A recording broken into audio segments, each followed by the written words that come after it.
ነገር ግን ከውበቱ ይልቅ የሚማርካቸው ምንድነው? ስራው ወይንም ደግሞ የሚናገረው ንግግር፣ መልካም አስተሳሰቡ። ይሄ ልጅ እንዳው ምናምን ምናምን ነው።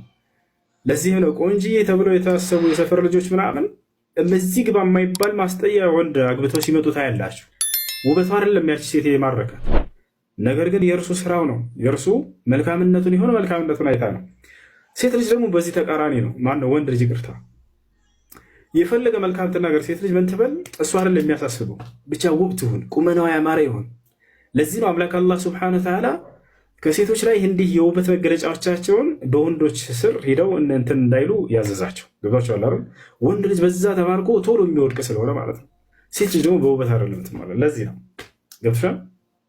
ላ ትረብሹነና ያ ጀማዓ ላ ትረብሹነና ቢላሂ ዓለይኩም ከም መራ ኸበርትኩም نقرناكم ولكن لا تسمعون التنكير. ليش؟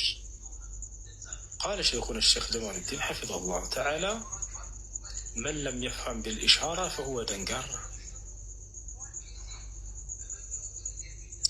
الله المستعان. شنو انا عربية بابارية تكشنو استغفر. شنو اليوم ምንድን ነበር ያለው? እሷ ሙስሊሙና እሱ ክርስቲያን ሆኖ ልጆችን ወልደው ቁርአን ቤት ታቀራቸዋለች ምናምን ምናምን። ያ አይሆንም፣ አይቻልም። እያንዳንዷ ከባልሽ ጋር የተኛሻት እንደ ዝሙት ነው የምትቆጠረው። ሙስሊም ሴት ክርስቲያን ወንድ አግብታ እየኖረች ከሆነ እያንዳንዱ እየኖረች ያለችው የእያንዳንዱ ቀን ያደራቸው እንዳለ ልክ አንድ ሴት ሄዳ ዝሙት እንደሰራች እንደዛ ነው የሚጻፈው። አይፈቀድም። አላህ ስብሐነ ወተዓላ በቁርአን ላይ ከልክሏል። አላህ ስብሐነ ወተዓላ በቁርአን ላይ ከልክሏል። ወላ ተንኪሑል ሙእሚናት ሐታ ወላ ተንኪሑል ሙሽሪኪን ሐታ ዩእሚኑ ብሏል። አጋሪዎችን እስካላመኑ ድረስ እንዳታገቡ ብሎ ከልክሏል። ገቡ ምንም በሶሻል ሚዲያም ሆነ በአካል እስላም ክርስቲያን መኖርን ያውቃሉ።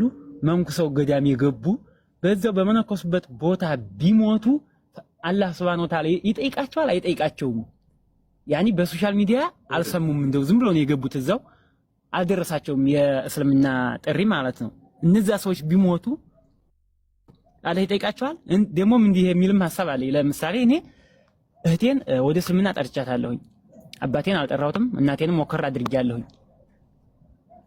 አንድ ቀን ጠይቄህ ጊዜ ካልደረሳቸው እስልምና ካልደረሳቸው ቢሞቱ አላህ ይጠይቃቸውም ብለኛል።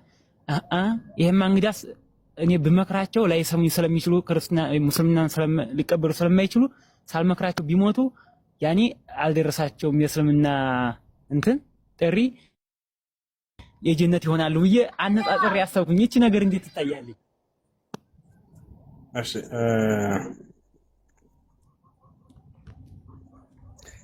የመጀመሪያው ሰዎች ሲፈጠሩ የአደም አለይሂ ሰላም ዘመን ሰዎች 60 ክንድ ወይንም 30 ሜትር ናቸው። እኛ ደግሞ 2 ሜትር የማንሞላ ህዝቦች ነን ያኖቹ።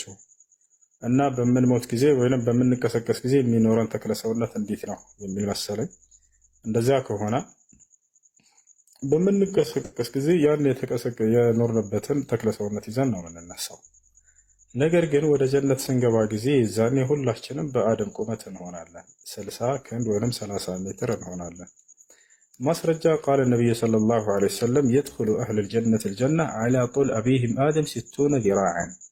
የአላህ መልእክተኛ ነብዩ ሰለላሁ ዐለይሂ ወሰለም ምን አሉ? የገነት ሰዎች ወደ ገነት ሲገቡ በአባታቸው በአዳም ቁመት 60 ክንድ ሆነው ይገባሉ ብለው ቃል በቃል ተናግረዋል። ስለዚህ ዛሬ 2 ሜትር የሚኖር ህዝብ ዛኔ ልክ እንደ አደም መጀመሪያ አደም ገነት ሲገባ በነበረ ተክለ ሰውነት ሆኖ ነው የሚገባው። ውበታቸውም እጅግ በጣም ያማረ ውበት ነው፣ እጅግ በጣም የፈካ ነው። ሁላቸውም 33 ዓመት እድሜ ይዛቸው ነው የምትገቡት። በሌላ ሐዲስ ላይ የድኹሉ አህለል ጀነት አልጀና ዐላ ወሁም አብናእ 33 ብለዋል። የጀነት ሰዎች ወደ ጀነት ሲገቡ የ33 ዓመት ወጣቶች ሆነው ይገባሉ አሉ። የሰላም ገና ወጣት። ከዚያስ እድሜ መጨመር አለ ወይ? የለም፣ እድሜ አይጨምርም። አይገርም ያለው ነብዩ ሰለላሁ ዐለይሂ ወሰለም የጀነት ሰዎች ባሉበት ይሆናሉ፣ አያረጁም አሉ። አያረጁም፣ አይታመሙም፣ አይርባቸውም፣ አይጠማቸውም፣ አይሸኑም። ይሄ ከሰገራ ምናምን የሚባል ነገር አያውቃቸውም። የወር አበባ የሚባል ነገር የለም። ነፍጥ፣ ምራቅ፣ ካካ፣ ይሄ እንዳለ ቆሻሻ ነገር ሁሉ የዛኔ እዚሁ ምድር ላይ ይቀራል። እንቅልፍ ራሱ የለም፣ አይተኙም። ለምንድን ነው ሰው የሚተኛው? የምንተኛው እኮ ሲደክመን ነው። በቃ ደከመኝ አረፍ ልበል እንላለን አይደለ? ህፃን ሆነ የሞቱም ልክ እንዲሁ እኩል ነው የሚገቡት ከአባትና ከእናታቸው ጋር እኩል ሆነው። እዛ ልጅ አጎት አክስት ምናምን የሚባል ዓለም አይደለም። ሁሉም የራሱ ግዛት ያለበት ዓለም ነው። ይህን ይመስላል። እና ስለዚህ የጀነት ሰዎች ሲገቡ ጊዜ በዚያ ሁኔታቸው ነው የሚገቡት። መቼ ነው ያ የሚቀየረው? ያ ተክለ ሰውነታቸው ገና ከቀብር እንደተነሱ ወይ የት ላይ ነው? ልክ ወደ ጀነት ሊገቡ ሲሉ ሲራጥን እንዳለፉ ነው። ሲራጥን እንዳለፉ ሁላቸውም ከሃዲያኖች በሲራጥ ላይ ይወድቃሉ ወደታች። አማኞች ሲራጥን እንዳለፉና እንደሄዱ አላህ ስብሐነሁ ወተዓላ ሰልሰቢል የሚባልን ወንዝ እዛ አዘጋጅተዋል። በዚያ ላይ ታጠቡ ይለናል። ሁሉም እዛ ሲታጠብ ሙሉ ተክለ ሰውነታቸው ይቀየራል። አንድ ጀነት ሰው ከሰማይ ብቅ ቢል ዓለምን የማብራት አቅም አለው። በፊቱ ብርሃን ብለዋል ነቢ ሰለላሁ ዐለይሂ ወሰለም። አንዱ ሰው ለው አነ ሑረ ልዐይን እጠለዐት ዐላ አህሊ ልአርድ ለአዳአት ማ በይነ ሰማይ ወልአርድ አሉ። አንዲት የገነት ሑረ ልዐይን ከሰማይ ወደ ምድር ፊቷን ብቅ ብታደርግ በሰማይና በምድር ያለውን ዓለም በፊቷ ብርሃን ባበራቸው ነበር አሉ። ምን አይነት ተክለ ሰውነት ነው! ብርሃናማ ናቸው። ከዛ በኋላ በቃ ዓለምን የሚያበራ ፊት ነው ያላቸው።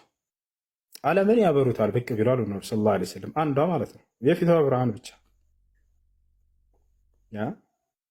ታዲያ ምድር ላይ የምትኖር ሙስሊም ሴት ደግሞ ከዛ ከተፈጠሩት ከሑረል ዐይን ይበልጣሉ።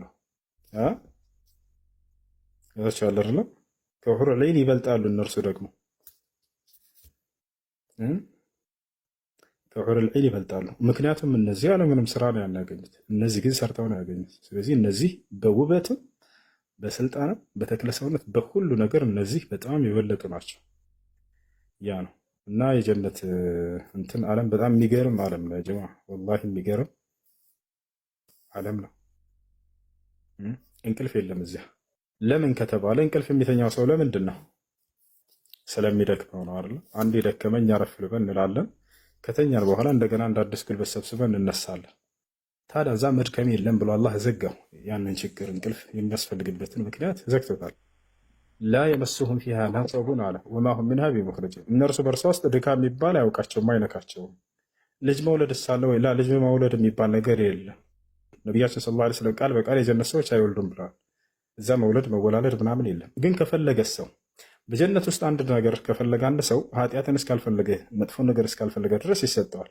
ልጅ መውለድ ክፉ ነገር ነው ወይ? አይደለም። ስለዚህ ብትፈልጉ ትሰጣላችሁ ብለዋል። አንድ ሰሃባ መጥቶ ልጅ መውለድ ብንፈልግስ አለ። ትወልዳላችሁ አሉ። ግን ያ መወለዱና መቆሙ ልጁ መሄዱ በሰዓት ውስጥ ነው የሚሆነው አሉ። ያ ራሱ እንደ ምድራዊ አይደለም። 9 ወር ማርገዝ ከዛ መጣ መውለድ ምናምን ሂሳብ የለም። ወዲያው በፈለገበት ቅጽበት ይሆንለታል ያ ነገር አሉ። ሚስቱ ወዲያው ታረግዛለች፣ ወዲያው ትወልዳለች፣ ወዲያው ቆሞ ይሄድለታል በሰዓት ውስጥ። እሺ ከላይ ያለው